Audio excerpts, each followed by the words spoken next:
Bueno, en este video vamos a ver un poco del sistema nervioso. Vamos a empezar con lo que es meningitis y recordar las capas que lo conforman y que lo revisten y que lo protejan al cerebro. Bueno, acá las tenemos nombradas. La meningitis es una enfermedad inflamatoria que afecta a las leptomeninges, es decir, a la aracnoides y la pía madre, y al y al líquido cefalorraquídeo. La clasificación de las meningitis se puede dividir según su periodo de evolución o tiempo de evolución en aguda, subaguda y crónica. Para considerarse crónica tiene que haber pasado más de un mes, por lo menos. Y según su etiología puede ser infecciosa o no infecciosa. También hay otra clasificación que es según su perfil citobioquímico del análisis del líquido cefalorraquídeo, que vamos a analizar el aspecto, el recuento de células, la glucosa y las proteínas. En cuanto a las infecciosas, tenemos que pueden ser provocadas por bacterias, virus, hongos o parásitos y que en mayor medida es producida por bacterias y en menor medida virus. Dentro de las no infecciosas tenemos enfermedades autoinmunes, infiltración neoplásica, fármacos, rotura de quistes, abscesos, etc. en menor medida. En cuanto a la fisiopatología, vamos a tener que hay diferentes vías de diseminación. Tenemos la diseminación hematógena, que es la vía más frecuente, por medio de arterias o venas, por medio de implantación directa, en este caso sería de origen traumático o malformaciones congénitas, o mediante extensión local por infecciones de estructuras adyacentes, como infección de los senos paranasales, infección de oídos, por una otitis puede generar una meningitis, etc. O del sistema nervioso periférico, puede darse, por ejemplo, de origen viral en el virus de la rabia o herpes zóster. La meningitis bacteriana aguda es una de las más complicadas y también se le llama meningitis piógena.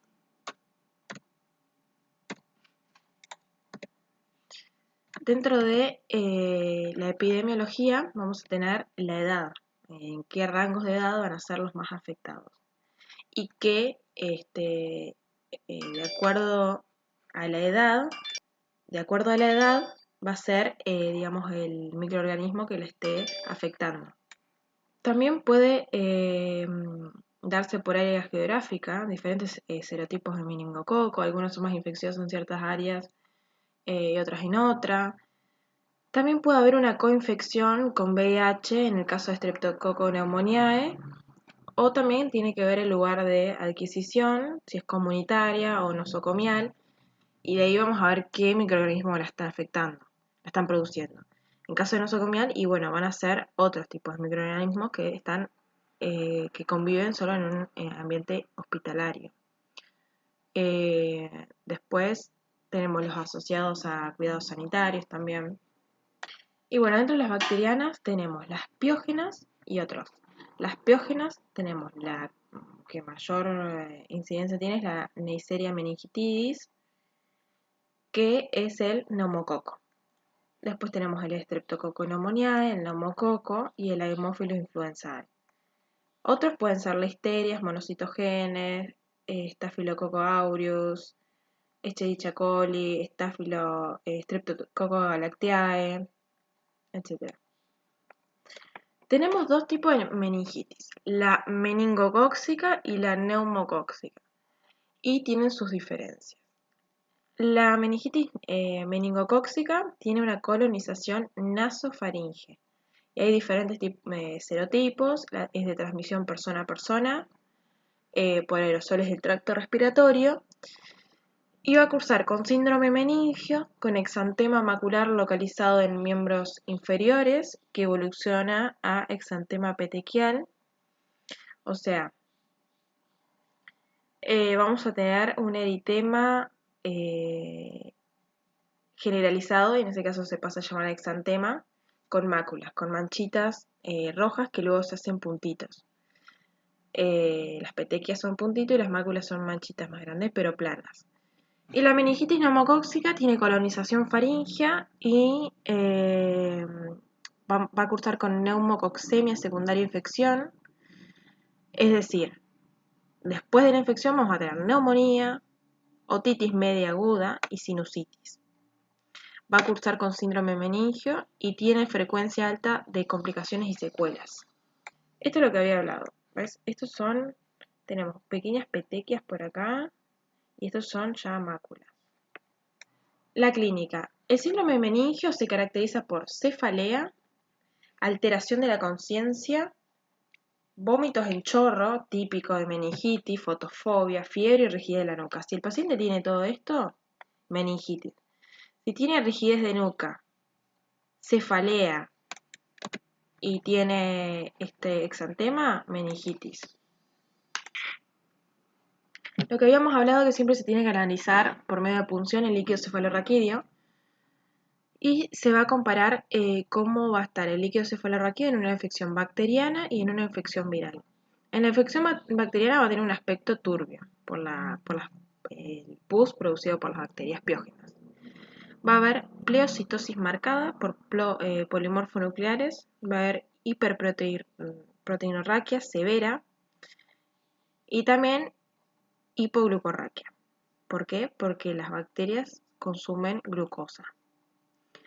En el líquido cefalorraquídeo, en las meningitis víricas o virales, el aspecto va a ser claro del líquido. Va a haber pleocitosis leve, sobre todo de predominio linfocitaria, que son los linfocitos los que generalmente están actuando contra la respuesta vírica. Las proteínas van a estar normales y la glucosa va a estar normal. Bueno, otras meningitis pueden ser las meningoencefalitis bacterianas crónicas producidas, por ejemplo, por tuberculosis.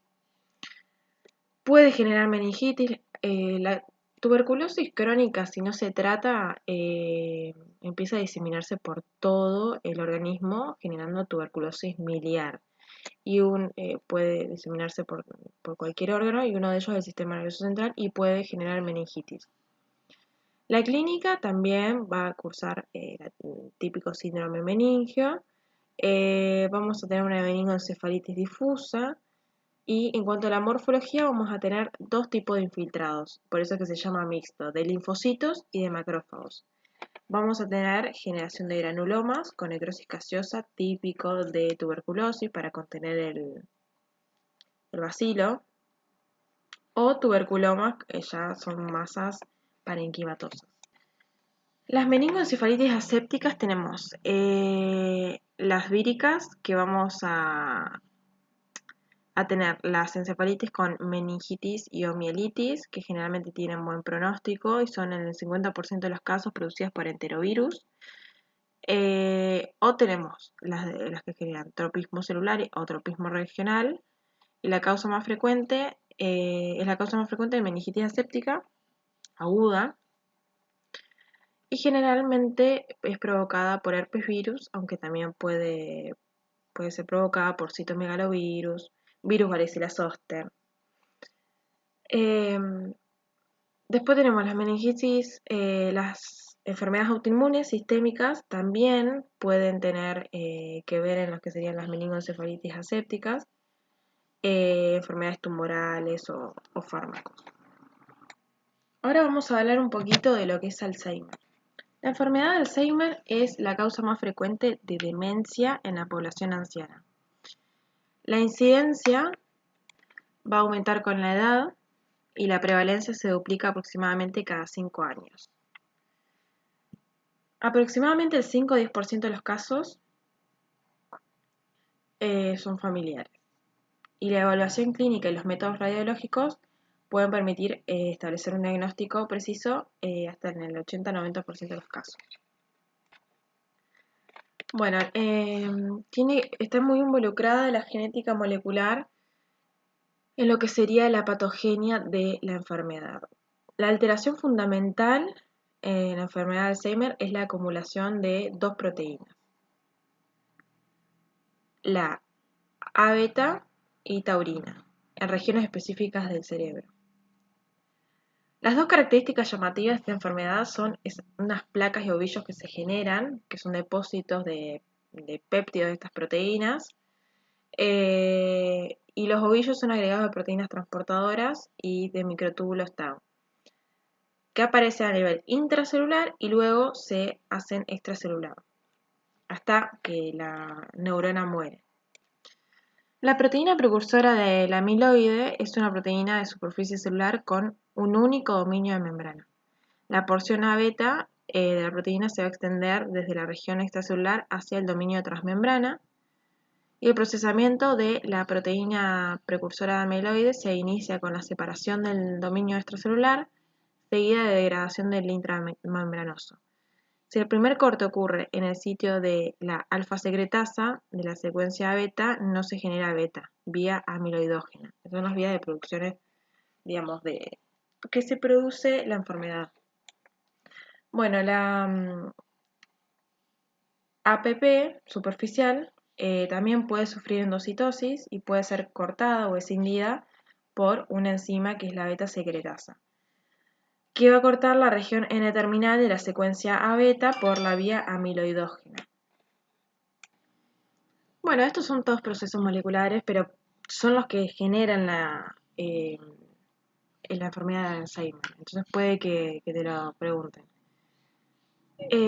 Más o menos una explicación breve de lo que es el proceso, que es un choclo gigante. Tras la rotura de la APP, esta secretasa la escinde, en cualquiera de estos niveles, el complejo gamma secretasa procede a la escisión intramembranosa, ¿no es cierto? Las variaciones en la longitud de estos péptidos se van a deber a alteraciones en las localizaciones exactas de la escisión, donde se cortó, si va a ser más largo o más corto.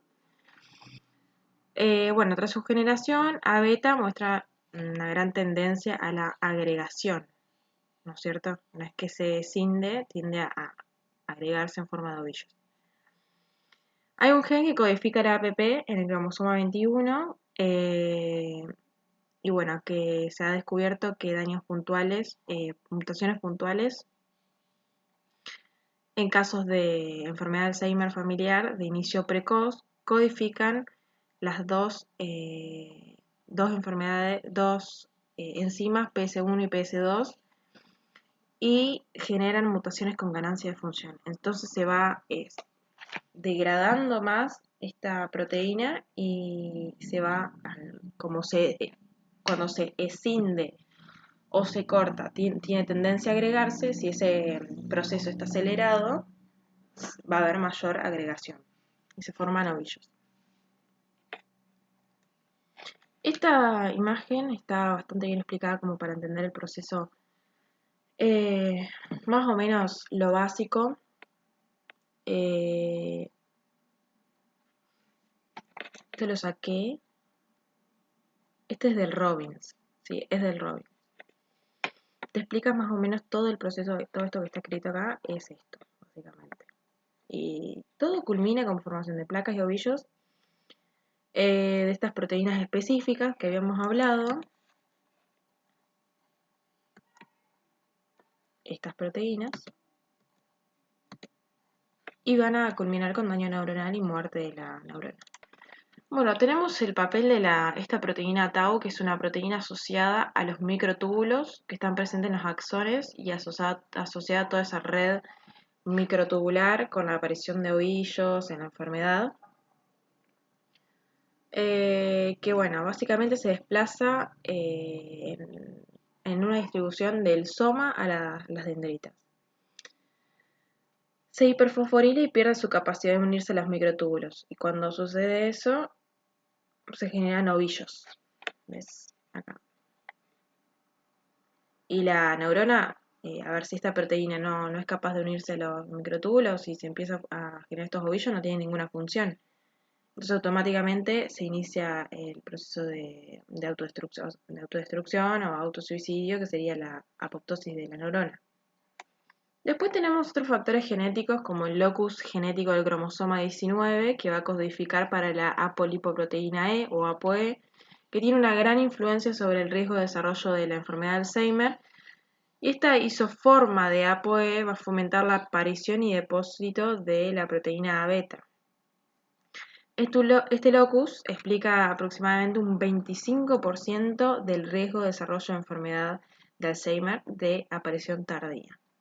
También el papel de la inflamación tiene mucho que ver, tanto los agregados grandes de A beta como los de menor tamaño inducen una respuesta inflamatoria por la microglia, que son las células del sistema inmunitario presentes en el cerebro, y los astrocitos. En cuanto a la morfología, a nivel macroscópico tenemos un grado de atrofia cortical considerable, lo que provoca un ensanchamiento de los cursos cerebrales, de los surcos, perdón, como se ven acá, están reensanchados, siendo más pronunciado en los lóbulos frontal, parietal, temporal y parietal, por acá.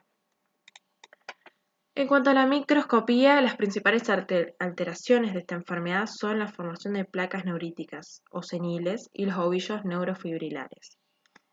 Se va a encontrar una pérdida progresiva de neuronas, que al final es importante, o sea, se atrofia todo el cerebro. Las placas neuríticas son colecciones esféricas focales consistentes en prolongaciones neuríticas dilatadas y tortuosas, son axones distróficos, y a menudo están alrededor de un núcleo amiloide central. Y puede aparecer, bueno, rodeado por un halo claro. Toda esta explicación así tan detallada es porque así se ve a nivel microscópico. O sea, vos pones un tejido con Alzheimer en el microscopio óptico o electrónico y se van a ver estas placas amiloides de depósito y se van a ver las células muertas. Bueno, el tamaño de estas placas va a variar, bueno, de tamaño, va a haber de distintos tamaños, más grande, más chica. Pueden encontrarse en tejido cerebral de la parte del hipocampo y de la amígdala, como también en la neocorteza. Pero el componente dominante en el núcleo de la placa amiloide es esta proteína, A beta.